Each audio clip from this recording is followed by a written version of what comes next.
Ayan na yan guys. Tapos na tayo mag-interview kay Mrs.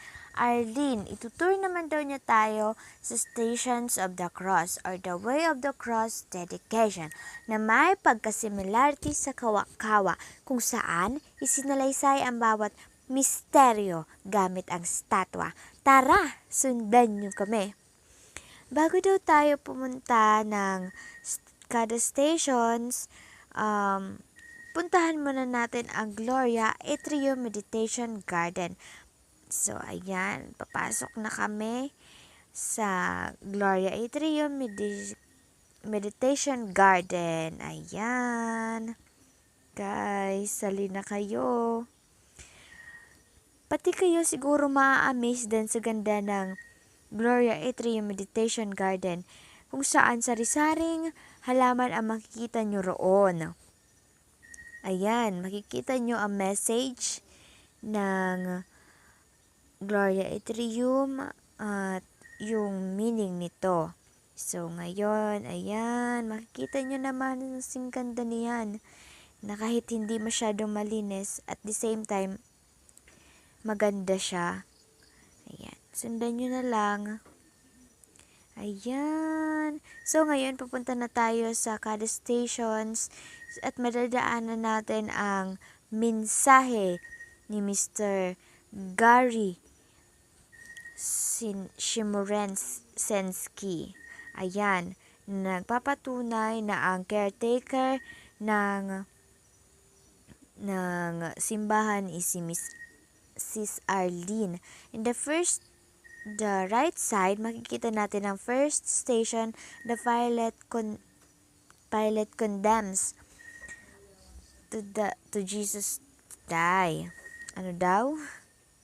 Konting lakad lang mula sa unang stations, makikita natin pangalawang stasyon na Jesus accept his cross. Ayan, pinapakita din ni demo ni Mrs. Arlene. Ngayon, papunta naman tayo, maglalakad tayo mula sa second station. Nasa taas pa siguro yung third station, kaya tara, sundan nyo lang kami, maglalakad pa tayo. Kaya kung ako sa inyo, magbaon kayo ng water, more waters, and waters, charing. Tapos, ang tawag doon, panyo, pampo, nasa pawis nyo na, tsak talagang papawisan kayo. Tingnan nyo naman yung linalakad namin guys, mula sa baba, makikita nyo pa lang, pagbungad nyo sa taas, makikita nyo pa lang, third station. Ang unang pagbagsak ni Jesus sa unang pagkakataon, unang beses. The Jesus falls for the first time. Ayan. Ayan, mahabang lakaran yan guys. Kita nyo naman yung view, napakaganda. Mahaba-habang lakaran yan talaga. Tapos nasa right side naman, makikita nyo ang pang-apat na station. Jesus meets his mother Mary. Okay, nag-meet na si Mother Mary at si Jesus. Nadala-dala ni Jesus yung kanyang cross. And the left side naman guys, sa unahan, medyo konti pa, abante pa konti guys. Makikita nyo naman ang pang-limang station. Simon of Cyrene helps carrying the cross. Kita nyo naman, di ba? Matutulungin talaga ang mga tao noon. Ewan ko na lang ngayon. Pababa na tayo. Sundan na lang natin ang magandang view na mula sa kinatatayuan natin, makikita natin ang magandang view ng simbahan. Tingnan nyo naman, Ayan. Pang-anim na station, Veronica wipes the face of Jesus. Ngayon, tingnan nyo na yung view ng simbahan mula roon sa kinatatayuan natin kanina. Ayan, makikita na natin sa baba yung simbahan na maganda. Na perfect talaga sa mata. Napakaganda. Perfect view, kung baga. Konting lakad na lang, mga kamimoy. Konting lakaran pa para makaabot sa pang 7 pangpitong. Ayan na, ang pangpitong station, Jesus falls for the second time, ang pangalawang pagbagsak ni Jesus. Okay. Ayan, malayo-layo pa tayong lakaran. Dahil sa agwat nila, medyo malayo talaga, may social distancing sila guys. Naman, kasi may pandemya, 'di ba? May social distancing. So, ngayon, makikita naman natin ang pang-pito. Jesus meets the woman of Jerusalem. Ayan. Na ano niya na yung mga kalugar niya, ang lugar ng kanyang ama. So, malayo-layo pa tayo dahil sa ganda ng view. Ayan na guys. Diyan na natin makikita naman siguro okay, ayan na po ang pang-siyam na station. Jesus falls for the third time. Ang pangatlong pagkakataon na bumagsak si Jesus. So, mula roon sa pang-siyam, medyo malayo-layo pa din yung pang-sampung stasyon. Kaya ayun, nagkwento-kwentuhan muna kami ni na Mrs. Arlene about sa station na yun. Na ang station pala na yun is donations lang. Ayan. Ang pang-sampu ay ang Jesus is stripped of his clothes o hinubara na si Jesus ng kanya. Hinubad na yung damit ni Jesus.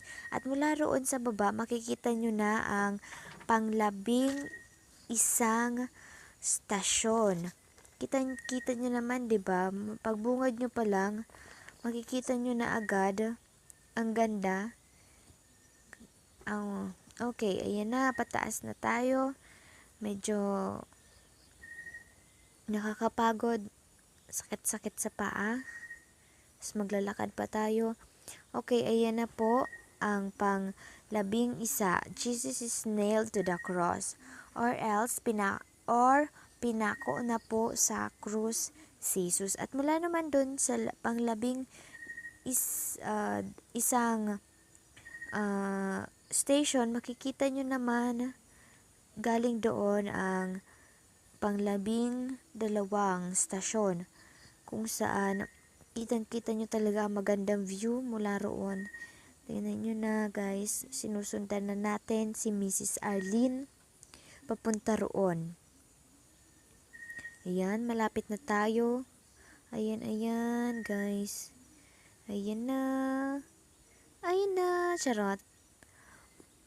Okay, ayun na, nakikita na natin ang panglabing dalawang station, ang pagkamatay ni Jesus sa krus. Jesus died on the cross. Jesus dies on the cross. Ayan. Diba ang ganda? Napakalaki niya. Ayan, pababa na tayo. Mula tayo dyan sa taas, pababa na tayo. Linibot lang naman natin. So, ayan. Yung camera kasi natin nakapokus sa taas, hindi sa atin ba? Pero kitang-kita nyo naman yung view, di ba? Ayan. Kung bababa lang sana kayo ng malapalasyong hagdanan, dyan na lang kayo. Kung magta-taping lang din naman kayo, o bibisita kayo na may kasama barkada nyo, kapamilya nyo, o kapitbahay nyo, para masaya, isama nyo na din. Mas machismosa sa inyo. Magkumpisal na dyan. It's a perfect place para magkumpisal ka ng mga kasalanan mo. Tingnan nyo naman yung guys, yung parang ready talaga sila, no? Parang nila yung station, yung place, pinaghandaan nila yung place para gawin ito. Ayan, pababa na tayo guys. Ayan. Galing sa taas, makikita na naman natin ang panglabing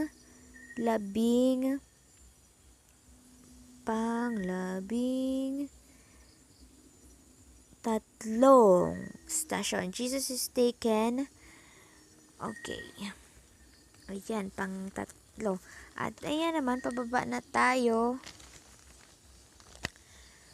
Papunta sa station pang 14.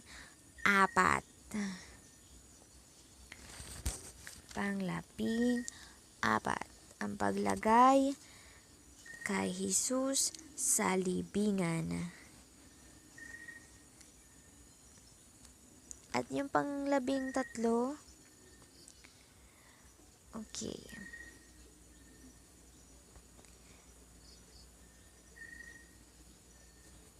Ayan na guys, makikita na natin ang pang-14 na stasyon.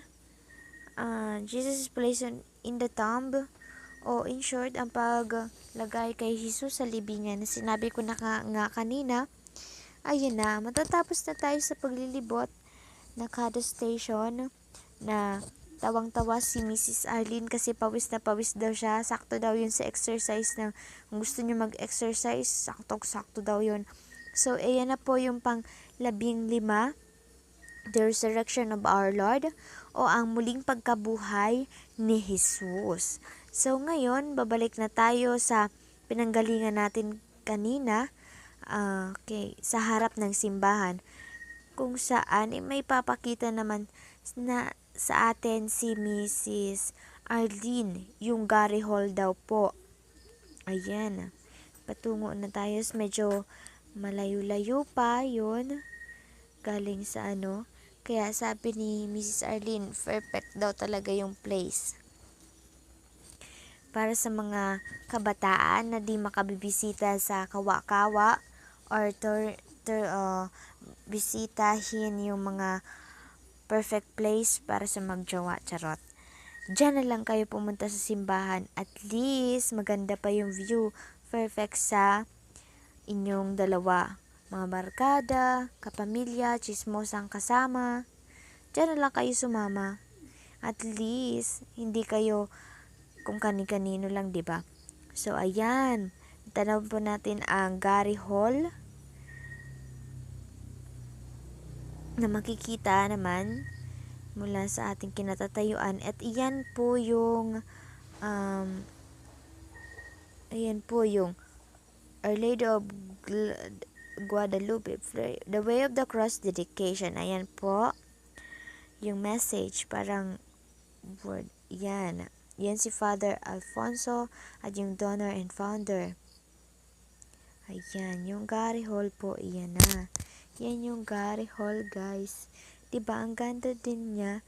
Tapos, sa medyo malayo-layo pa sa distansyang kinatatayuan ko, makikita naman natin ang statue ni Saint Guadalupe. Ayan, napakaganda po niya, 'di ba? Ayan, napakaganda ni Saint Guadalupe. Napaka-glamorous and gorgeous ng pagkakagawa. Ayan. So, yung perfect place po is perfect place sa may mga birthday celebrations, gusto nyo na mag-picnic, dyan pwede kayo. Free kayo pumunta dyan, walang entrance fee. So, kayang-kaya. Kahit yung budget nyo is enough lang para sa food, it's okay guys, kung ako sa inyo. Kaya ngayong may pandemya, dito na lang kayo pumunta. Iniimbitahan ko kayo para puntahan ito. Bisitahin ang napakagandang simbahan at little kawa-kawa ng Ma'am Lad Ubiliar na bisitahin, 'di ba, guys? Kung gusto nyo, samahan namin kayo. Kung hindi din naman kayo makakapunta, then panoorin nyo lang tong video na to. Para na din kayong nag-tour, 'di ba? So, sa susunod na lang, guys. Paalam.